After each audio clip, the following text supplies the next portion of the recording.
The Raymond family was one of the wealthiest families in the city. They had everything money could buy: luxury cars, mansions, servants, and power. Yet despite all their riches, there was an emptiness in their hearts. Their only son, Ethan, was 8 years old and autistic. Since birth, he had never spoken a single word. Not mom, not dad. The doctors said he might never speak at all. The parents spent millions on therapies, speech specialists, and treatments, but nothing worked. Every day, they prayed for a miracle, but it never came. One bright afternoon, Mr. Raymond took Ethan to the park. As always, the boy sat quietly, avoiding eye contact, holding his favorite toy car in his small hands. Parents around played joyfully with their children, but Ethan never laughed, never spoke. Mr. Raymond's heart sank, wondering if his son would ever call him dad. That day, in a corner of the park, sat a ragged man named Samuel. His clothes were torn, his beard was long, and he looked like he hadn't eaten properly in days. He was homeless, surviving on scraps. But in his hands, he held a broken harmonica. He played soft tunes for passers-by, though most people ignored him. Some even mocked him. Yet, his music carried a strange warmth. Ethan suddenly looked up, his eyes fixed on Samuel's harmonica. For the first time, his father noticed a spark of curiosity. Samuel, sensing the boy's gaze, slowly walked closer, kneeling in front of Ethan. He began to play a gentle, soothing melody. Ethan didn't turn away. Instead, he smiled faintly. Mr. Raymond froze in shock. No therapist had ever managed to make Ethan respond like this.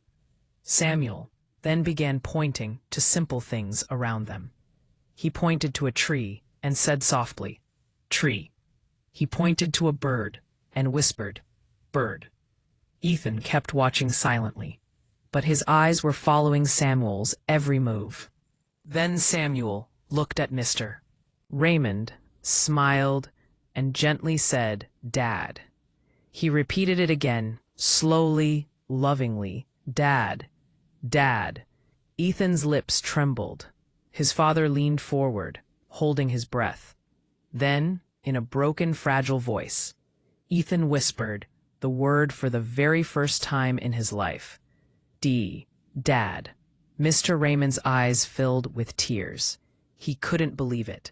His son had spoken. After 8 long years of silence, he had spoken.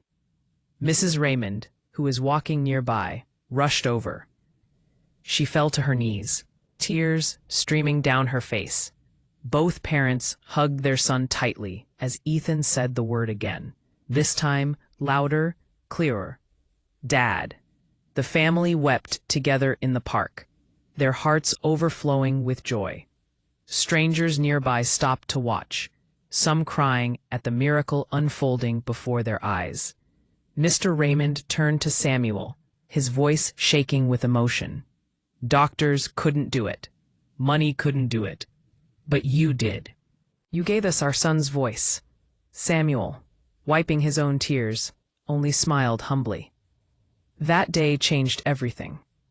The Raymond family took Samuel home, gave him food, clean clothes, and a safe place to live.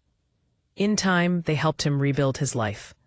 But more importantly, Samuel became a part of their family. Ethan grew attached to him, often sitting by his side, learning sounds and words through music. And so, the billionaire family that once felt empty discovered that the greatest wealth was not their money, but the love and miracles found in the most unexpected places. The story ended with Ethan sitting beside Samuel, playing the harmonica and laughing joyfully, calling out again and again, "Dad, Dad," while his parents watched with tears of pure happiness. Moral: sometimes the poorest person can give the richest gift, the gift of hope, love, and miracles that money can never buy.